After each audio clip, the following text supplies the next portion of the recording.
Match nul entre l'AS Saint-Etienne et Strasbourg. Pour ce match comptant pour la 25e journée du championnat de France de Ligue 1, deux partout entre les deux équipes. Un match qui s'est joué en première mi-temps. Au final, un résultat, mais on va en parler dans quelques instants, plutôt positif pour l'AS Saint-Etienne, je trouve. Surtout quand on regarde les autres résultats de cette journée de championnat. Alors au moment où j'enregistre le débrief, Bordeaux n'a pas joué, mais Lorient a perdu à domicile. Il y a Troyes qui a perdu à Rennes. Ce qui fait que l'AS Saint-Etienne est 16e. Voilà, quoi qu'il arrive, l'AS Saint-Etienne est 16e au classement. On sort de cette zone de relégation. C'est un bol d'oxygène incroyable. Et puis dans le jeu, je trouve qu'il y a quand même des aspects positifs. On va en parler dans quelques instants. On parlera également dans cette vidéo des prochaines journées qui arrivent. Hein, on verra qu'on a un programme qui sera très chargé et que donc du coup, encore une fois, chaque journée de championnat sera une mini-finale. Et puis on parlera des anciens. Ben oui, les vieux, vous savez, ceux qu'on voulait plus avant, c'est eux qui sont en train de nous sauver en fait, en réalité. Allez, on démarre tout de suite avec le débrief de ce match nul entre Saint-Etienne et Strasbourg.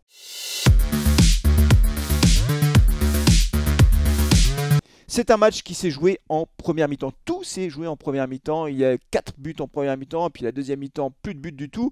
Mais c'est un match qui a démarré sur les chapeaux de roue avec un premier but stéphanois dès la 3e minute. On n'était pas habitué à ça. Les Verts qui ouvrent le score. Et les Verts qui ouvrent le score dès le début du match. Vraiment grosse surprise.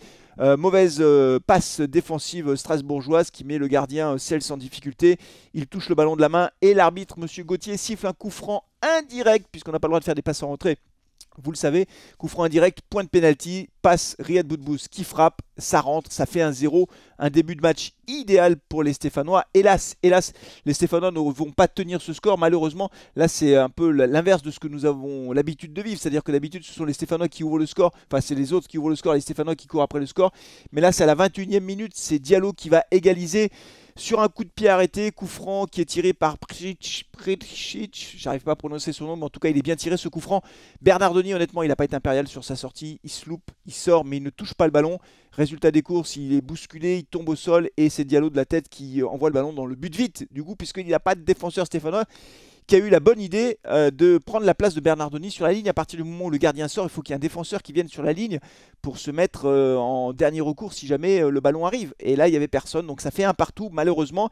Et quasiment dans la foulée, 9 minutes plus tard, c'est un nouveau coup franc et c'est nouveau Pricic qui va faire alors un coup franc magnifique. Franchement, il est extrêmement bien tiré du plat du pied. Il y a de l'effet, le ballon est très très bien travaillé. Et c'est Perrin, le défenseur, qui va faire une reprise acrobatique magnifique qui laisse Bernardoni complètement stoïque sur sa ligne.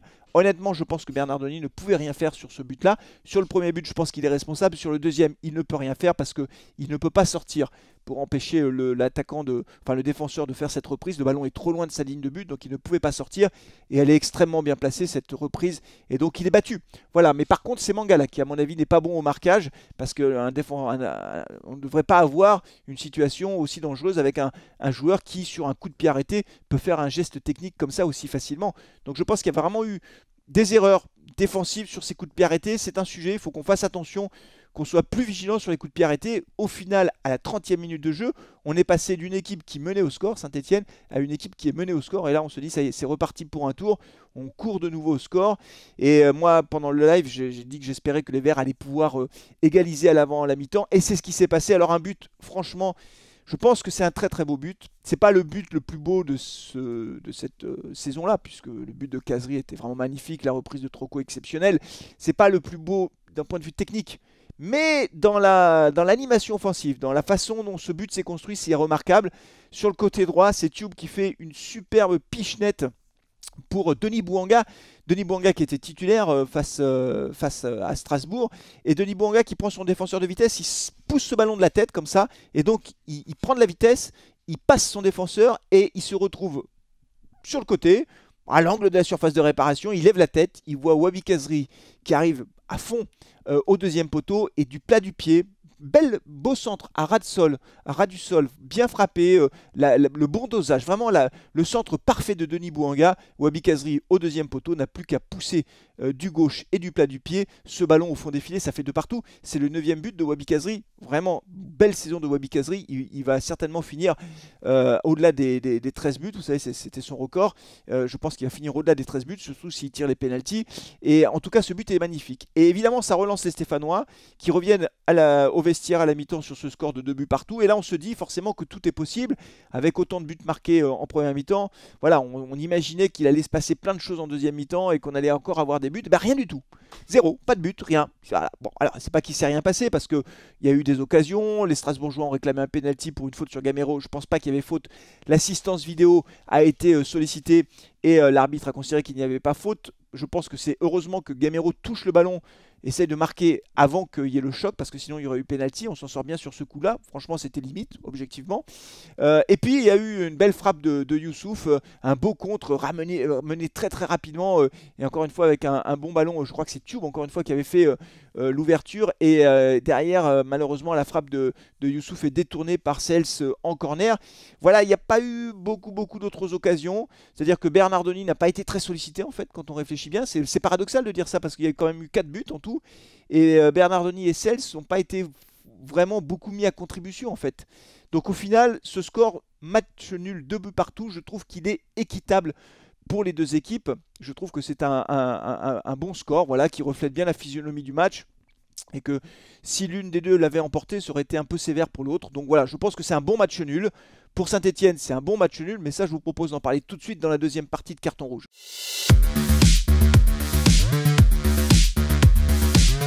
Oui, je pense que c'est un bon match nul. Alors d'entrée de jeu, je vous pose la question, qu'est-ce que vous en pensez vous? Est-ce que c'est un bon point de prix ou pas? Moi je considère que oui, pour plusieurs raisons. La première raison, c'est que dans la façon dont le match s'est passé, on a été mené au score, on a quand même réussi à revenir au score. Voilà. Et on fait match nul. La dernière fois qu'on a fait un match nul, c'était le 30 octobre face à Metz, à l'extérieur. Vous vous rendez compte, on sait plus ce que c'est qu'un match nul, nous. Nous, c'est défaite ou victoire. Bon, là, c'est un match nul, et c'est un bon point de prix face à une équipe qui joue les places pour la Coupe d'Europe. Grosse équipe de Strasbourg, grosse attaque. Enfin, deuxième attaque du championnat. On a vu quand un joueur qui est rentré, franchement, il est dangereux, ce gars, il est dangereux. Donc, je pense que c'est un bon point de prix face à une très bonne équipe de Strasbourg, et que le fait de rester comme ça sur une série d'invincibilité, c'est aussi un autre point positif. Parce qu'on a 3 victoires consécutives et un match nul. Donc, pour l'instant, on ne perd plus. Et ça, pour le moral, c'est excellent. C'est vraiment très important. Donc voilà, moi je pense que c'est un bon point de prix, mais dites-moi ce que vous en pensez. Encore une fois, est-ce que vous êtes d'accord ou pas? On reste sur notre série d'invincibilité. On a réussi à revenir au score face à une grosse équipe de Strasbourg. Et en plus, ce qui me fait dire que c'est plutôt un bon résultat pour notre équipe, c'est que Lorient a perdu, Troyes a perdu, et qu'on est 16e. Oh, on est 16e. On était 20e, il y a encore 3 matchs, 2 matchs.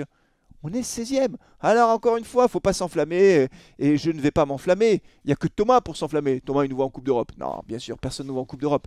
Non, mais on ne va pas s'enflammer parce qu'on n'est pas sauvé encore. Mais franchement, on n'est plus relégable, on n'est plus barragiste. Mais rien que ça, déjà, ça fait plaisir. Voilà, ça fait plaisir. Et je pense que pour le moral des joueurs, et pour le moral de l'équipe, pour le moral du staff, pour le public, pour tout le monde, voilà, c'est positif. On continue, on avance, point par point. Petit pas par petit pas, on essaie de se rapprocher de cette barre. Alors, il y a une discussion entre nous. Est-ce que c'est 36 points, 37 points, 38 points? Moi, je pense que ce sera 38 points, le maintien, 38, 39. Parce que c'est toujours comme ça, en fait. Et qu'en général, en fin de saison, celles qui n'ont pas beaucoup marqué de points, comme Saint-Etienne, marquent plus de points. Donc, je ne vois pas pourquoi les règles changeraient cette fois-ci. Donc, je pense que pour se maintenir, voilà, aujourd'hui, on a 22 points de mémoire. Voilà, 22 points. Donc, il faut absolument qu'on aille encore chercher, allez, 16 points. Voilà, je pense que 16 points, c'est 4 victoires. Voilà, 4 victoires et 4 matchs nuls. Bon, on n'y est pas encore, hein, mais bon, on est 16e. Bon, pour toutes ces raisons, je pense que c'est un bon match nul de l'AS Saint-Etienne face à une grosse équipe de Strasbourg. Mais encore une fois, dites-moi ce que vous en pensez. C'est un bon point de prix. Maintenant, il va falloir enchaîner, et on enchaîne vers quoi? On en parle tout de suite, vers la fin de saison. Et là, il y a de gros matchs qui nous attendent.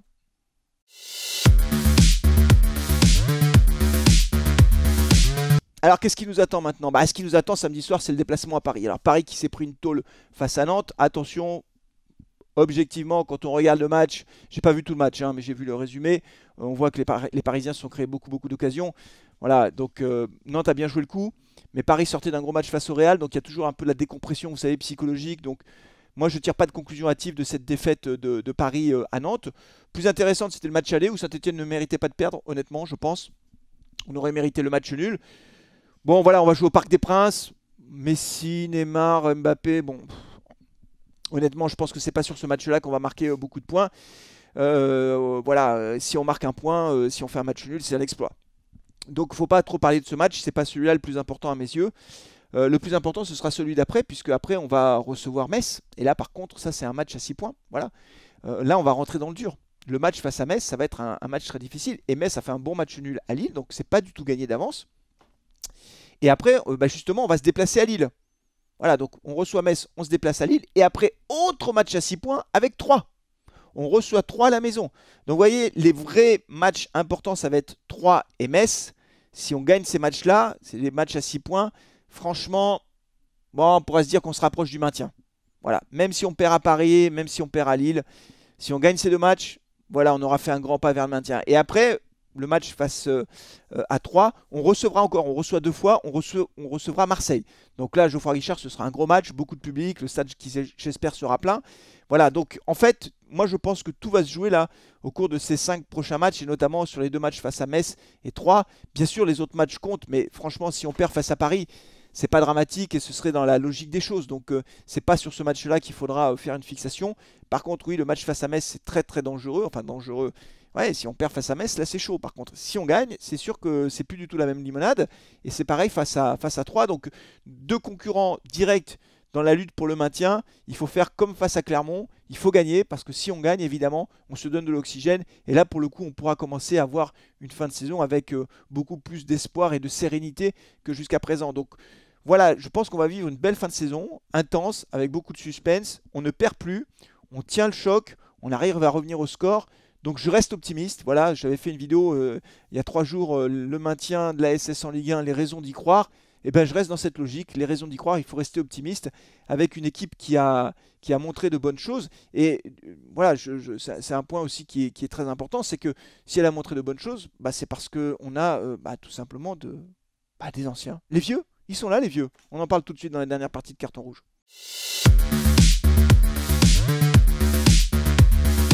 Ah les vieux, les vieux. Bah oui les vieux. Si on arrive à s'en sortir, ce sera grâce à eux. Bah oui, c'est comme ça. C'est comme ça le foot. Qu'est-ce que vous voulez que je vous dise? On voulait plus les vieux. Dehors les vieux, il y en a marre, il y en a marre. Ils sont trop vieux, ils ont des trop gros salaires. Dehors, dehors, dehors. Bah ouais, mais ils sont là les vieux. Hein, quand on regarde, Amouma a marqué face à Montpellier, Kazri a marqué. Alors Nordin avait marqué aussi, c'est pas un vieux Nordin, mais bon. Amouma, Kazri, c'est quand même pas, hein, c'est pas des petits genoux. On a vu Colo qui a marqué le but de la victoire à Clermont.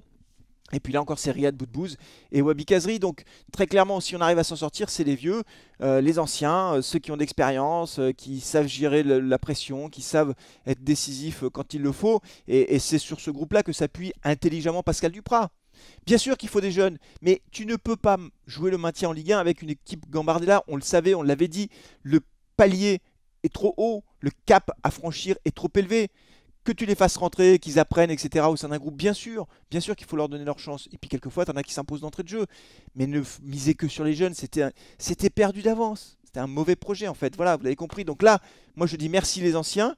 Ils vont encore nous apporter leur expérience. On voit bien que aujourd'hui, psychologiquement, les choses ont changé. Mais tout ça, c'est grâce à leur capacité de résistance, à leur expérience et à leur volonté d'aller de l'avant. Moi, je vois sur le terrain, quand on les regarde, Wabi Kazri, il se bat sur tous les ballons. Riyad Boudbouz, il est très bon état d'esprit.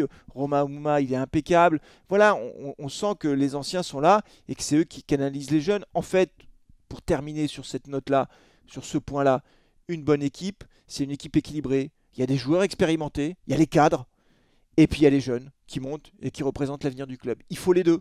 C'est pas que les anciens, parce que sinon ça va pas, on prépare pas l'avenir, mais c'est pas que les jeunes, parce que si on met que les jeunes, on descend en Ligue 2, tout simplement. C'est aussi simple que ça.